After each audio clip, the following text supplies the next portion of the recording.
A side, B side. What side are you on? What's going on, Adam? I don't know why I said your name like that. What's going on, Adam? What's up, Adam? What is going on, Brooke? Hello, Adam. We're both like doing the intro, but also getting our vocal exercises in because we're warming up.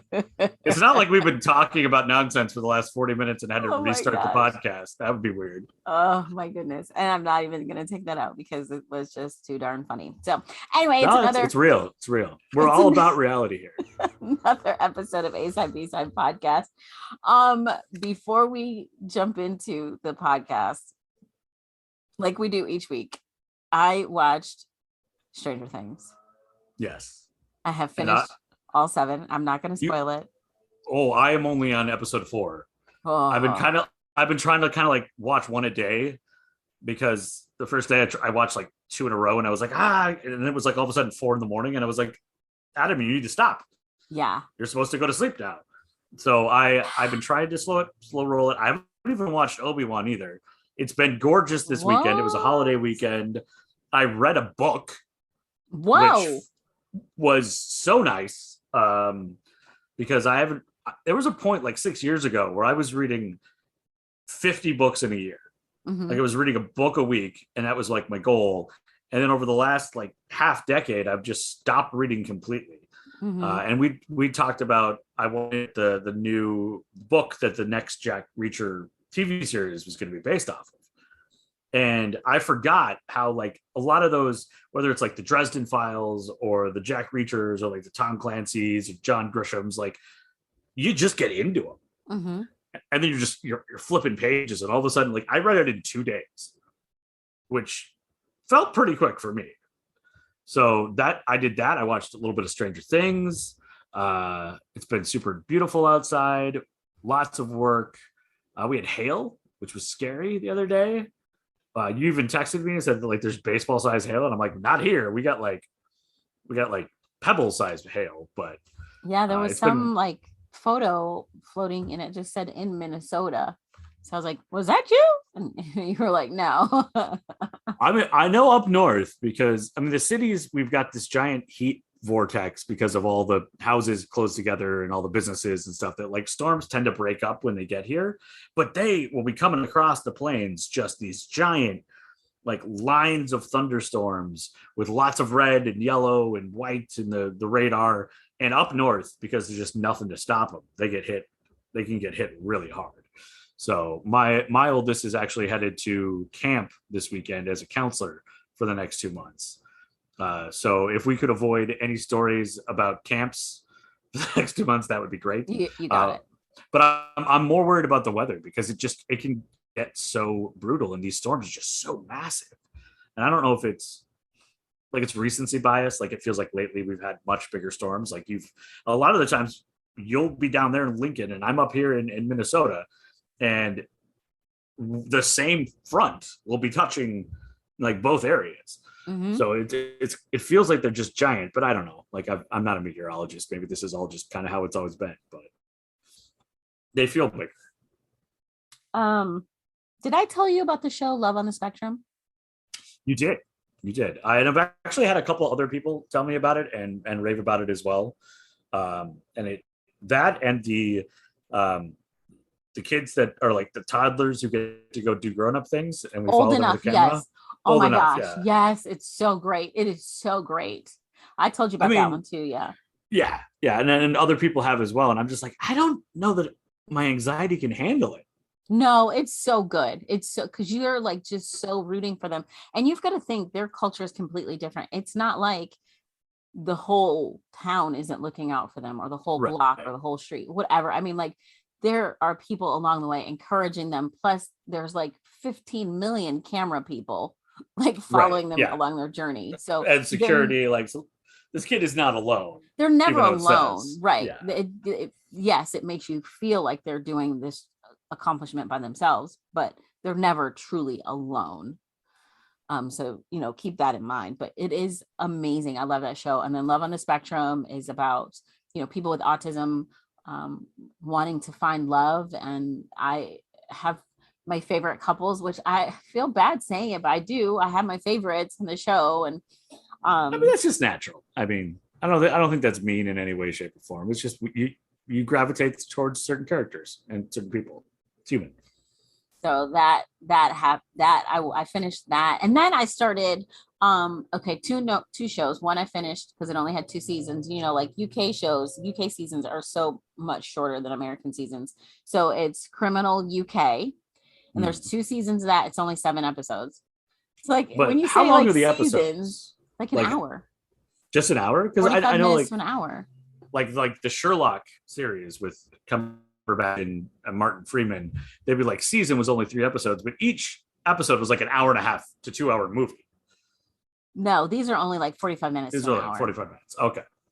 And then I started watching Undercover, which is a Norwegian show, which I talked about how much I love that Norwegian show on HBO called The Foreigners. So I'm cool with the Norwegian crime procedurals, and this one is a police crime procedural in Norway, and this one's on Netflix. It's called Undercover. So okay, so those are my shows that I've been watching. Plus, got to a baseball game this week. It was a lot of fun. And so is Undercover on? What was it streaming on? Because when I search Undercover Norwegian, it just gives me Undercover Boss on Norwegian Cruise Lines, which I know is not what we're looking for. No, it's on Netflix. Okay, Netflix. Good. It's ridiculous. Norwegian Cruise Lines. So we both had a very busy holiday weekend with lots of entertainment, lots of things to watch. Mm-hmm. You said you got to go to a baseball game, which I was very jealous of that. Looked like it was a beautiful night out. It was a very, very nice night. The team won. Go Salt Dogs. Yeah. So just like I said, been kind of exploring the city now that the weather is actually warming up again, can get out and do stuff. And so it's kind of exciting. So it is episode, what are we like 95 now? 95, yes. We're like but a 5 spot away from 100. Whew. Which I would not have bet a 5 spot that we would get to 100. So you ready for this 95? Let's do it. Let's talk about some murder. All right, it's time for the B-side. So this week we're talking about Charlie Brandt. It's actually Carl. His real name's Carl, but he was nicknamed Charlie. So he was actually born on February 23rd in 1957 in Fort Wayne, Indiana, to 2 German immigrants.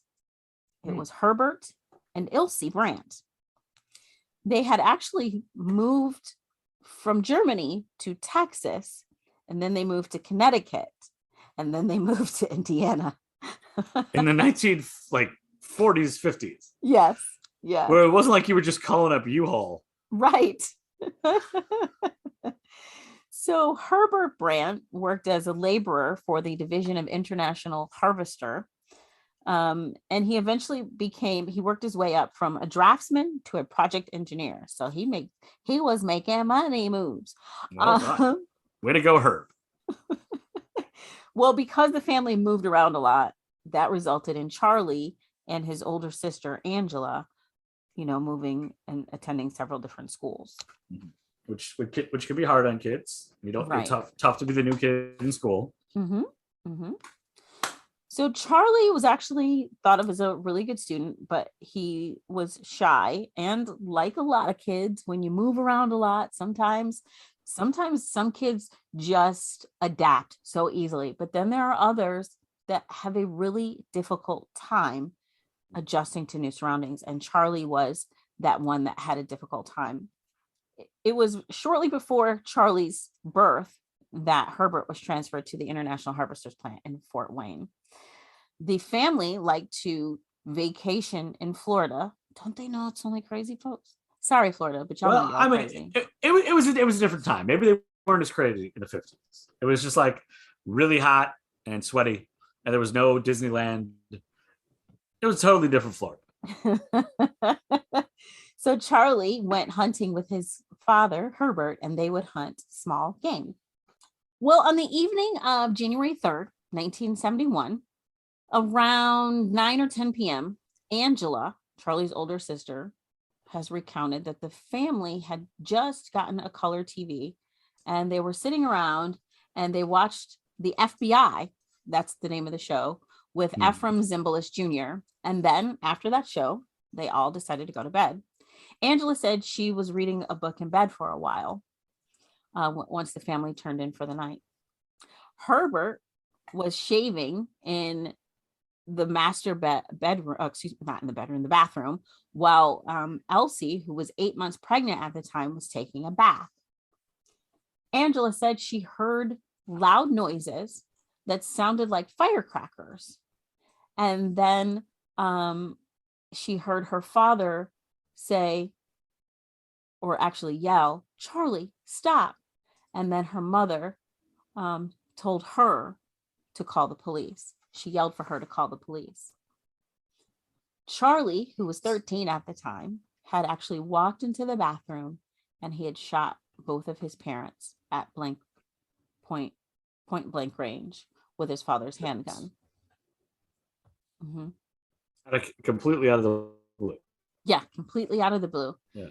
Charlie had taken that handgun from his father's dresser and shot both of them. His father survived, but unfortunately, Elsie, the mom, and the baby were killed instantly. Charlie then leaves his parents' room and goes into his sister Angela's room and pulls the trigger to the gun, but the gun doesn't fire. It's out of bullets. So Charlie and Angela struggle, and he tried to strangle her, but she managed somehow to calm him down. She's like promising him, "Look, I'll help you. We'll figure out what to do. You know, I'm here for you." So he comes down and she convinces him to go upstairs and get blankets for their sisters, their baby sisters, who were completely unharmed. She then leaves the house. And I'm guessing that her bedroom must have been downstairs because she convinces him to go back upstairs. Yeah, somehow she figures a way to distract him so she can get out of the house. Right. So she flees the house and she goes to the neighbor's house. And Charlie chases after her. And they get to the neighbor's house and he tells the neighbor, "I just shot my mom and dad." Wow. Which Herbert wasn't able to later confirm. So after this, Charlie tells his sister he doesn't remember anything. And Angela says she remembers her brother being in like a trance-like state that was broken during their struggle. You know, when she's like, "Charlie, I'm going to help you. I'm going to help you." It was like he came out of this trance. So they're interviewed by police, and the police decide that this shooting is a combination of things. It's like related to school stresses and the moving. And Charlie says, "Everything in my mind just sort of snapped. I had never felt like that before." He had also alluded to an incident that happened a couple of days before the shooting. It was near the end of the family's annual Christmas vacation in Florida when Herbert, not sherbet, that is delicious, by the way. Sherbert's delicious. Death is not. Death, not so much. Herbert had actually shot and killed the family dog while Charlie and Herbert were hunting. Remember, they hunted for small game together. Oh, so it was an accidental thing. That's what it appears to be, like an accident. Yes. Yeah. So Charlie is subjected to 3 different psychiatric evaluations, and none of them could determine what triggered the shooting. Well, because of his age, he was too young to be tried for murder under Indiana law. So he spent a year in a psychiatric hospital before being released back into custody of the family in 1972, June of 1972. The family never again speaks of the incident, ever. Now, forgive me, my active listening is not always so good. Mom was pregnant. She's gone. Mm-hmm. Did Dad survive? Dad did survive because he was Dad did survive. Yeah, he was actually, when Charlie was like, "I shot my mom and dad," his dad was actually able to be like, "Yeah, that's true." Yeah, that happened. It's real awkward. Can we also borrow a cup of sugar? So until 2004, Charlie's 2 younger sisters lived under the impression that their mom had actually been killed in a car accident. Oof. So for another 23 years. Yeah. Yeah. Holy cow. So shortly Can you after, imagine learning that as an adult that you've been no, lied how to? pissed off would you Just, be? How pissed off? oh, You live next to, your family never talks about this incident. You live with this older brother who killed your mother and your younger sibling, and you never knew? that's a whole lot of therapy. Yes. So shortly after Charlie is released from the psychiatric hospital, the family moves to Ormond Beach, Florida. A year later, Herbert remarries, and Charlie's younger sisters, they move back to Indiana, while Charlie and Angela stay and they help take care of their grandparents. In 1984, So, does it say anywhere that when Herb remarried that the wife knew that the story? No, because this was right after he's released. So this was in like 1973, and the family didn't know until like 2004. We'll get to how everybody finds out. Oh, that's no. Like that's not like, oh, I forgot I've got some credit card debt. It's no, I forgot my kid is a murderer. Yeah. And he's going to be in 2 rooms down. Cool. We'll be fine. Charlie in 1984 gets a degree in electronics, and he becomes a radar specialist for Ford Aerospace in Astor, Florida. He begins dating and eventually marries in 1986 Teresa Helfrich, aka Teri. Nobody from the family, or at least from his side of the family, is invited to the wedding. His sister Angela told Charlie, hey, you should tell Teri about mom's murder, but it doesn't appear that he ever really did. Yeah, I feel like that's something that needs to be discussed within a relationship. I was at one point incarcerated for murdering my mother. Yeah. I mean, obviously, it's not something that's just naturally going to come up in conversation. No, I think that's when you sit down. Hey, babe, here's a glass of wine. We need to talk. Yeah. Matter of fact, here's a bottle of wine. Or maybe have like a priest or somebody you trust present, because that conversation is not going to go well. No, which is probably why you never had it. Right, exactly. So Teri and Charlie end up settling in a big beach house on Big Pine Key in 1989. On September 2nd of 2004, Charlie and Teri have to leave their home due to Hurricane Ivan. Her niece, Michelle Lynn Jones, invites them to stay at her house in Orlando. Throughout their visit, while Charlie and Teri are staying with Michelle speaks to her mom, Mary Lou, pretty much on a daily basis. That's like me. I talk to my mom every day. So if I go more than like 2 days and she doesn't hear from me, she's like, hello. I'm like, oh, hey, sorry, my bad. And like this, if you don't respond to that hello, yeah, other people are getting involved. And so not only did she talk to her mom almost every day, she, kept in contact with several of her friends. Well, in the evening of September 13th, Lisa Emmons, who was one of Michelle's friends, she was actually supposed to, stop by and visit with Michelle. Before she gets there, Michelle's like, hey, you know what? Maybe today's not the best day to come because, my Aunt Teri and Uncle Charlie, they've been drinking, they've been arguing. So maybe, let's just reschedule. So the next day, Lisa tries to get in contact with Michelle. Michelle's mom tries to get in contact with her, and she's not answering any of her phone calls, which of course sets people off like, hey, what's going on? This is not normal behavior. This is not normal at all. So on September 15th, one of Michelle's other friends, Debbie Knight, drops in to check on her. She's also on the phone talking to Michelle's mom. So she's at the house.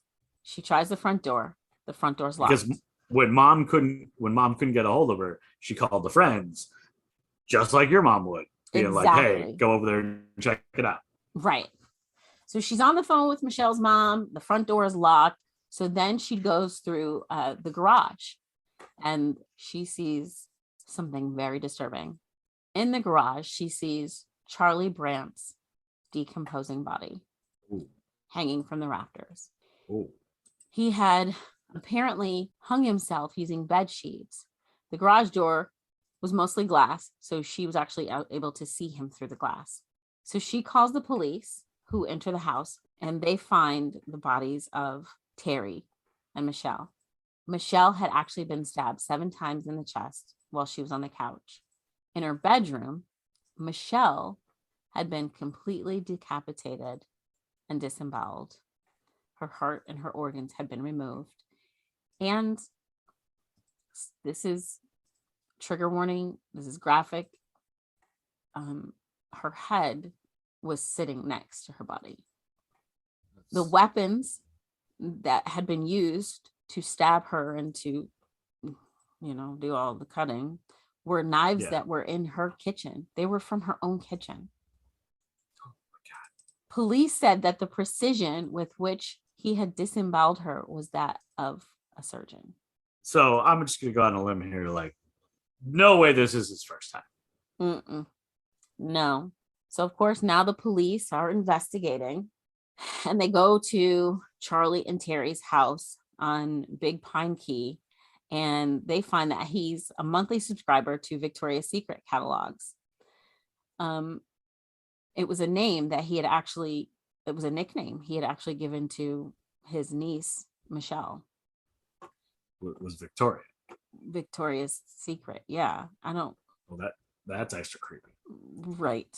Like there's no way to make that cute. He also had an extensive collection of surgery-themed books, posters, and clippings. And it showed that he regularly searched online for autopsy photos, and he frequented websites that depicted violence against women. Rob Hemmer. I know that we do this whole like freedom of information stuff, but is that something that we really need available on the internet? No, autopsy photos? I don't think, or snuff film sites. Yeah. Rob Hemmert, who is an investigator of the case that interviewed Angela, Charlie's sister, believes that Charlie became infatuated with Michelle and that his infatuation turned deadly because he knew he couldn't have her. Because of Charlie's murder of Michelle and, well, his past experience, and because he traveled a lot because of his job, police started checking cold cases in Florida that matched his apparent modus operandi. And they launched requests for similar inquiries in the US and abroad. And they actually linked him to 26 unsolved murders in Florida, dating back to 1973. So he didn't stop with mom. He just decided to do it on the road so he wouldn't get caught. Wow. So now remember, I told you that his younger sisters didn't know about the past. So it wasn't until this murder of his niece and his wife that it was revealed. Angela, Charlie's older sister, came forward with what had happened to. Because dad's probably gone. I'm sure by that time. Yeah. So some of the murders that had been linked to Charlie Brandt include the 1978 murder of Carol Sullivan, who was 12 years old. She'd been abducted from a school bus stop in Volusia County on September 20th in 1978. Her skull was found in a bucket, and that led investigators to presume that she had been murdered and decapitated. Charlie Brandt was 20 years old and lived in Volusia County at the time, but that was the only way they were able to link him to the crime, just that he was there. Yeah, there was no forensic evidence. There was no. I mean, they're trying to make connections, but also at this point, the guy's already gone. There's not going to be a trial. But you're trying to give people closure. But they're at least now they are able to, after all this horrendous crime, they are able to link him to these. So there is some closure for these families. Yeah, gives the family something. Like in 1988, Lisa Saunders, who was 20 at the time, was beaten and stabbed and dragged from her car in Big Pine Key. This was in December of 1988. And when her body was found, her heart was missing. At the time, they didn't know if it was an attacker or if animals had gotten to it. But of course, with the case of Michelle, it was looking like Charlie. Yeah, it feels safe to make that assumption. Yeah. Sherry Parisho from 1989. Sherry was a 38-year-old homeless woman, and her body was found on July 16th of 1989 near North Pine Channel Bridge at Big Key, where she actually lived on a dinghy. Unfortunately, her throat had been slashed and her head had nearly been severed. And just like Michelle, her body was extensively mutilated and her heart was removed. She was found less than 1,000 feet from where Charlie Brandt lived. And Charlie matched a composite sketch of a man seen crossing US Route 1 near where Sherry was discovered the night that she was murdered. So there's lots of missed opportunities. Well, and here's the thing. So Teri, who Charlie had actually shown a photo of a deceased woman to when they were alive, and she kind of brushed it off. So Teri had actually told her brother-in-law that she thought that Charlie was responsible for the death of Sherry Parisho. She suspected him of that. And you don't tell the authorities, just tell your brother-in-law? Maybe it was fear. No, I'm sure the guy sounds terrifying, but that leads me to believe that she knew something about his background. Probably, and knew enough to be afraid. Yeah.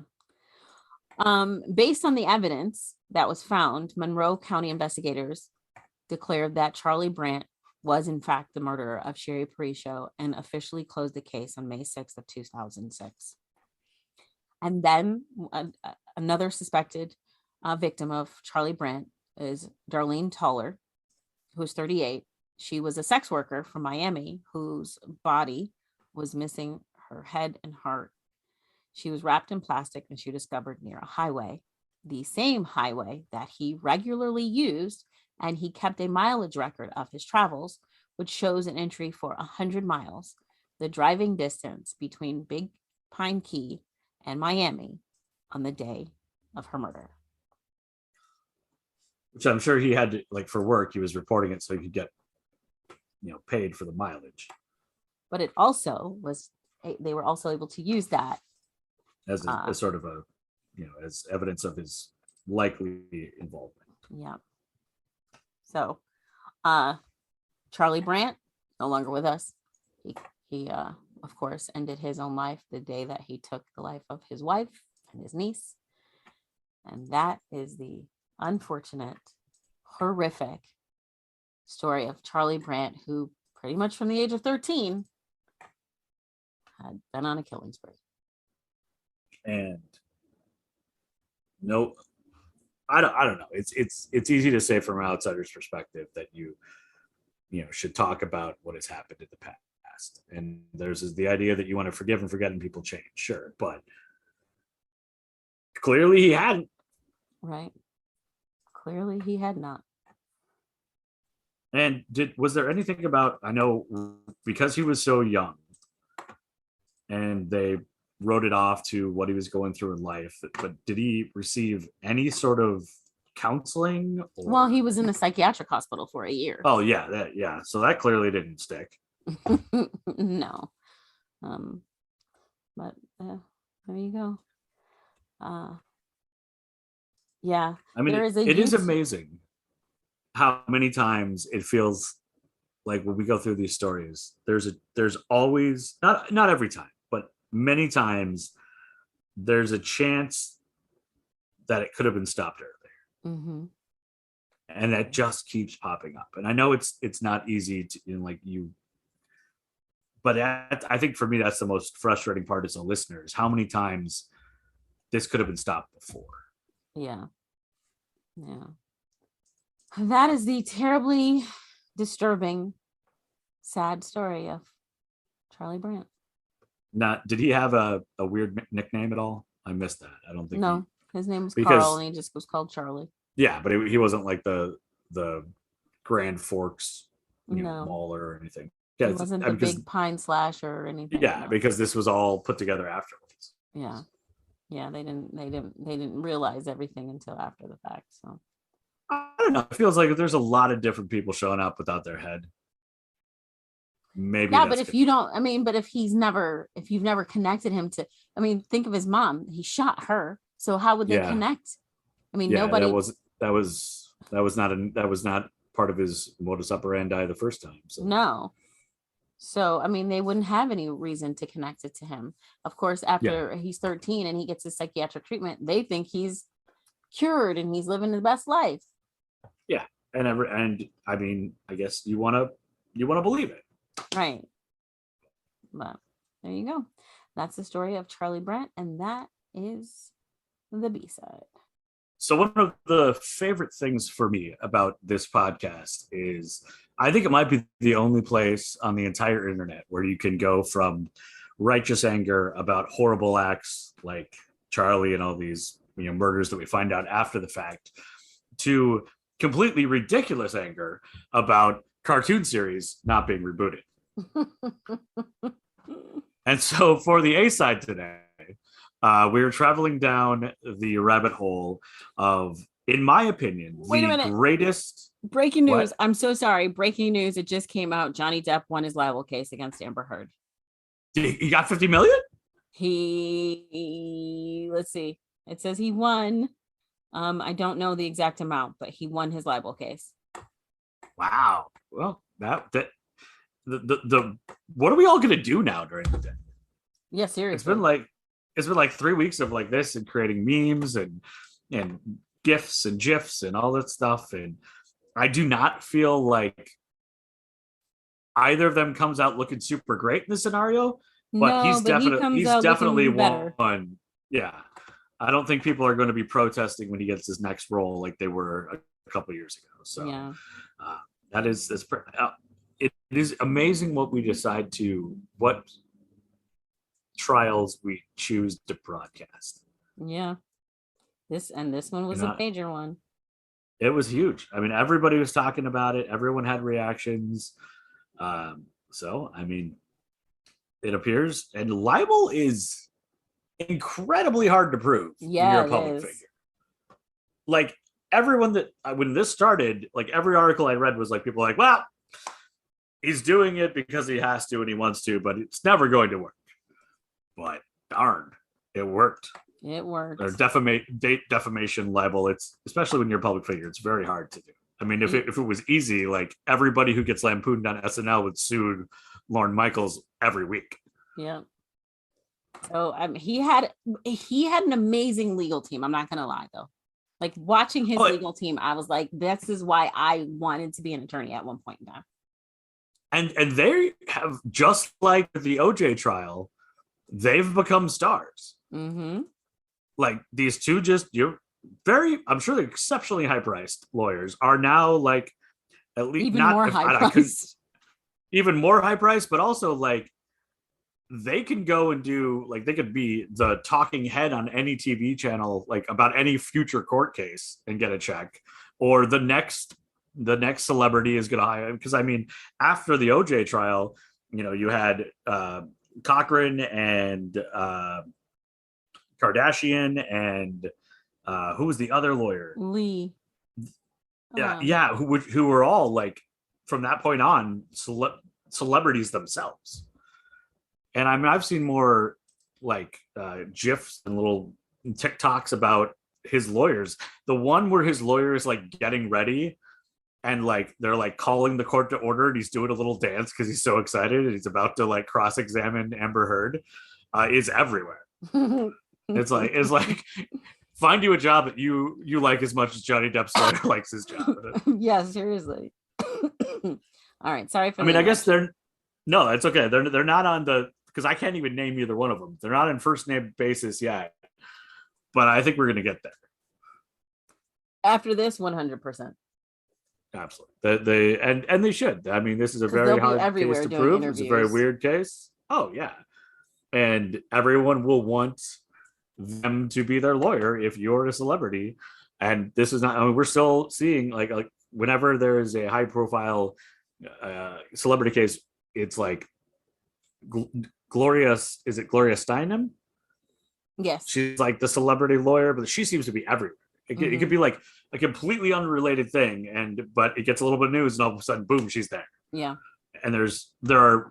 I'm trying to think of there are other male lawyers as well that are so like I know Johnny Cochran's not it anymore. Kardashian was never like as famous as the other ones, but like Johnny Cochran got to be on. There was a version of him on Seinfeld at one point. There was a character that was like clearly a knockoff of Johnny Cochran. So it'll be interesting to see where things go and how much money he really got. Yeah, that'll be because I know, yeah, you can win the case, but then I believe in my limited understanding, having watched a lot of television, is that they also get to decide how much you get. So that'll be interesting to see. But anyway, back to cartoons. Yes. Which is where we were going. In my opinion, the golden age of afternoon Disney cartoons was in the early 90s. And in my brain, it lasted much longer than it lasted in reality. But you had The Adventures of the Gummy Bears, you had DuckTales, you had Tailspin, and you had Darkwing Duck. Mm-hmm. And all of them had amazing, like you're already immediately singing the song. You know, Tailspin, woo! You know, they had amazing songs. They were incredible. And Chippendales Rescue Rangers was also in there as well. Mm-hmm. And it's recently been rebooted. And DuckTales has been rebooted. But my favorite out of all of them was Tailspin. And over the weekend, I was like, how has this not happened? Like, it's available on Disney Plus. You can watch the entire series, which, as we talked about just a second ago with English series, you said you watched, or Norwegian, you watched a series where there are only 7 episodes for an entire season. In the UK, yeah. The entire run of Tailspin on original broadcast was from September 7th of 1990 to August 8th of 1991. So a little bit under a full year. That's it. 65 episodes, and then it's done. Now, granted, it was like syndicated, but in my head, Tailspin lasted for years. Yeah. And it was 65 episodes in less than 12 months. And that was the entire run of the show. And looking at that, I'm like, oh, I still have toys from Tailspin. Like on my shelf right now, I have a little cloud kicker, little airplane that I got from like Hardee's or something, that I still love. And I'm like, how did this not? This was a huge, like, everyone knows Tailspin. You can talk to anyone about Tailspin. And Don Carnage is on the like Mount Rushmore of cartoon villains that you kind of love instead. So you've got like Dr. Doofenshmirtz from Phineas and Ferb. You've got there's a platypus controlling me. You've got King Julian from Madagascar, where like these guys are like supposed to be the bad guy, but you actually really love them. And Don Carnage, to this day, like I wish that there was an entire like series about Don Carnage. Like I want to examine his backstory. How do you become a spy, as a sky pilot or sky pirate? Like where did you come from, and why does he hate Kid Cloud Kicker so much? So I started diving into a little bit of the backstory around Tailspin and trying to figure out where it came from, because it is weirdly unique within the Disney existence, where a lot of the characters do different, like Mickey's had a lot of different jobs, and Donald has had a lot of different jobs. But to take a movie where, you know, Jungle Book, where most of, you know, where Baloo comes from, where Shere Khan comes from, where Louis comes from, and then to take them out of that and basically drop them into an updated version of Casablanca meets Cheers is really interesting. And I was trying to figure out where it came from. So I dove into the history, and the series was largely written by 2 guys who were also involved with DuckTales. It was Jim Megon and Mark Zaslow. And I'm sure I've mispronounced both of their names, but welcome to the team, because everyone on the show has had their name mispronounced at one point because of me. They were told, hey, develop a cartoon. And they were trying all sorts of ideas and could not come up with anything. And the deadline is getting closer.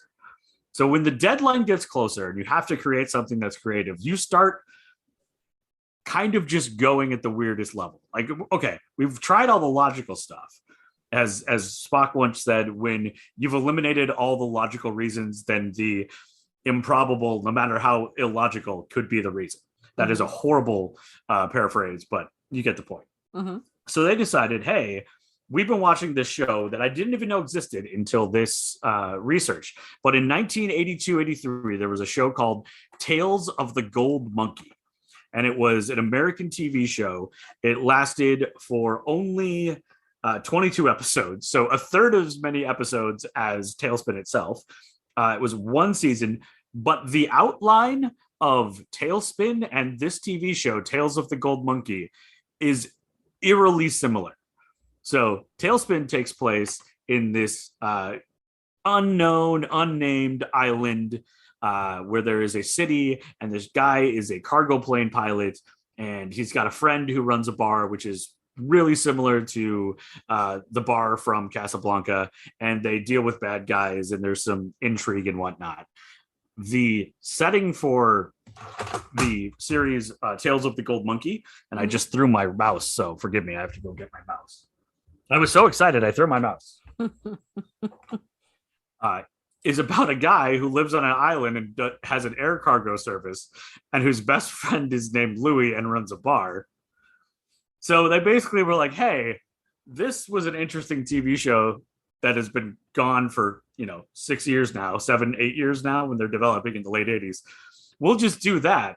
But what if we took all the characters from Jungle Book and decided to put them in their place? The only other time that I remember Disney doing this is when they did the animated Robin Hood, where all the characters are animals, which is maybe one of my favorite Disney movies of all time, up there with like The Great Mouse Detective, which again is a anthropomorphic animal pretending to be a person, which maybe there's a theme here. Maybe I should be a furry. I don't know. Oh my. But it worked so well. And they're like, okay, we're going to just put this together, but we need a love interest. And at the same time, Cheers in the late 80s, early 90s, we just talked about this last week with the season finale part of the A-side, was a huge cultural hit. So because they had already ripped off this TV show Tales of the Gold Monkey pretty much for 3 of the characters, they're like, hey, we need a strong female character. So we'll just take Rebecca from Cheers and put her on Tailspin. So the character of Rebecca on Tailspin literally looks like Kirstie Alley, but as a chipmunk, has the hair, is the same name, and she and Baloo have the same dynamic as Sam and Rebecca, Rebecca. Sam and Rebecca, because Rebecca came after Diane. Shelley Long left because she was going to be movie star. That didn't work out. She didn't have that one. It was okay. Probably would have made more money if she stayed at Cheers.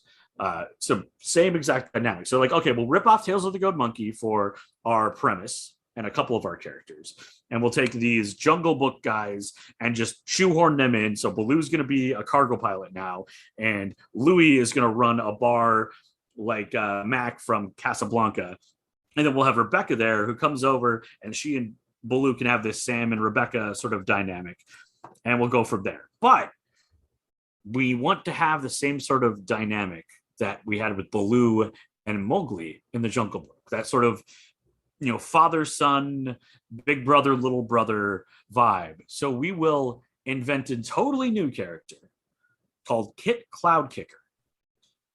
And it is embarrassing to me that I am now, what am I, 41 years old? I'm so old I can't remember how old I am. And I have been a huge Tailspin fan my entire life since it came out. I've been a Star Wars fan my entire life. And even being giant fans of both shows, I never put 2 and 2 together in that the entire name of Kit Cloudkicker was inspired by Luke Skywalker. Oh. The writers were like, "Hey, we need this brash young kid. He's a sky pirate. So we're going to let him say he's an orphan. So maybe he chose his own name, and it's Kit Cloudkicker." And he did have a really cool, like he would go out there on this ridiculous silver disc and surf behind the plane, like surfing the air, which it has been explained to me is probably not possible with the laws of physics, but it was really cool. and he also knew how to fly, and he becomes the navigator to Baloo, and they have to deal with all these bad guys. Shere Khan runs a bank. He's kind of like what if Lex Luthor was a giant tiger. Right. And then you've got Don Carnage, who may be my favorite character in the entire thing, who is this ridiculous pirate who throws temper tantrums all the time and isn't really good at being a pirate. Like there's a lot of, just because we just talked about Johnny Depp, there's a lot of Captain Jack Sparrow in Don Carnage. And they came out, a good 10 years apart, but someone could probably do an entire paper on that because there's a lot. But all of the episodes ran in 1 year, less than 12 months, 65 episodes. Then it went into syndication. It's been released on VHS, it's been released on DVD, but it has never been mentioned as coming back as a reboot. It's on Disney Plus. There are 2 episodes that aren't on Disney Plus, and that is kind of why, according to some articles that I was able to find, kind of the story of why it has not been rebooted is that Disney was never 100% on board with TaleSpin. They never canceled it. They ordered 65 episodes. It ran syndication. They took all the money from the proceeds. But it was never as big a hit as their other cartoons. And they had a couple different problems with it. There were a couple episodes where there's 2 episodes that have been pulled from Disney Plus and were only aired once or twice on during the season and syndication because of racial stereotypes. Oh. Because you're dealing with the 1930s, and even though you're making animals people, they would still have representations of whether it was being Asian stereotypes or dealing with these Germans who we never say that they're Nazis, but it's kind of implied that they're Nazis. So those two things have been hard. And the very final episode, the plot line revolves around someone tricking Baloo to take a package to this country, and turns out the package is a bomb, which is pretty heavy for a kid's cartoon. Yeah. I'm sure it was played for laughs, and it was very much the Looney Tunes era, but understandably not something that Disney Plus is like, hey, let's put a cartoon about a bomb and a plane on our service. So those are 2 reasons that it is likely to not get remade. The other one is, even back in the late 80s when it was being created, there were cartoonists who felt it was unfair and wrong to denigrate the Jungle Book, this classic work, by taking the characters and putting them into something else. Like, you were cheapening the Jungle Book by stealing their characters, and they had a hard time getting artists to even work on the series. Oh, wow. Because there were artists that refused, because they're like, you shouldn't be doing this with Jungle Book. You're cheapening it. I won't be involved. So that is another mark that may be on the bad side for TaleSpin. For me, it was, and again, I can't believe it only ran for 1 year, but I'm sure I've seen every episode in syndication at a different time. Yeah.